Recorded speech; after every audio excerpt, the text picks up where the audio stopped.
Hai, Assalamualaikum, selamat petang. Apa khabar sahabat-sahabat saya? Moga kalian semua sentiasa sihat dan memudahkan usahanya setiap hari. Dan kepada sahabat-sahabat saya lagi sakit, moga tak Allah memberikan kesembuhan kepada sahabat-sahabat saya semua. Okey sahabat-sahabat, untuk kegiatan saya di petang hari ni, kami ada meeting pasal kacang bambara ni. Kemudian kami nak kena siram pokok-pokok yang ada di pokok kacang di sini sebab dah lama hujan tak turun. So kita nak siram lah kita punya pokok kacang barbara. Okey sahabat-sahabat, nantikan kita punya kegiatan di sini nanti. Stay tune. Okey, ini saya punya bahagian dua ni. Ini dua ni saya punya. Kita meeting di sana.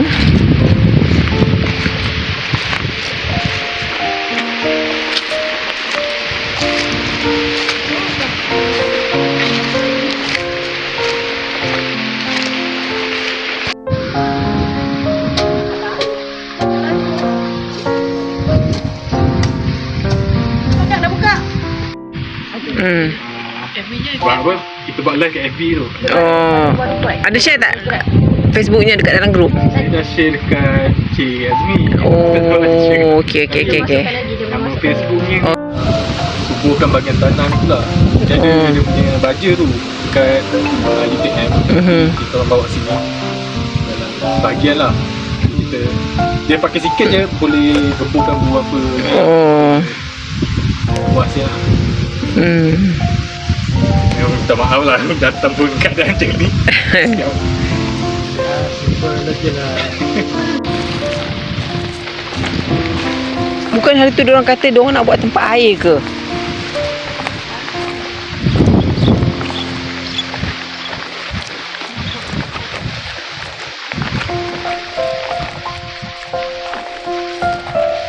Buat macam apa tu? Spring apa tu? Panggil apa tu?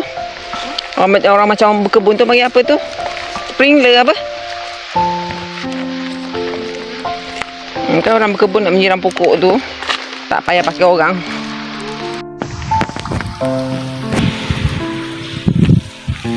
Kan anak tadi mau kebun.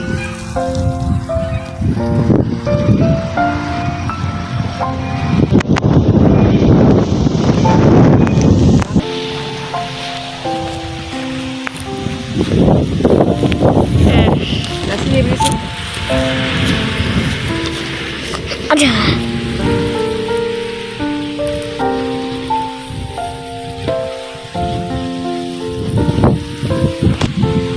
Kayak pak kata kat tempat tak pasal dia buat.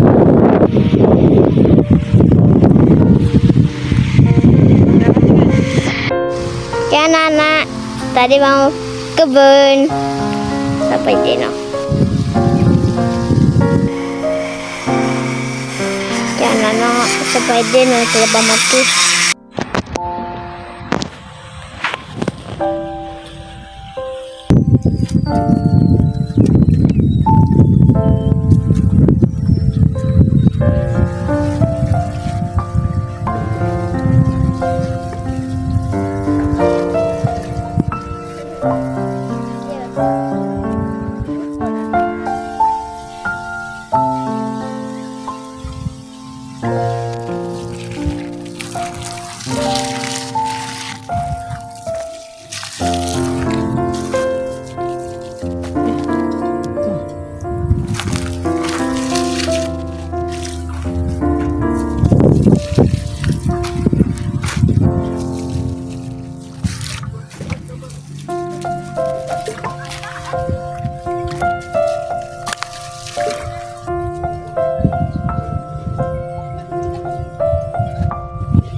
Okeylah sahabat-sahabat, kita dah siap tadi cangkul-cangkul rumput-rumput yang tak berkenaan.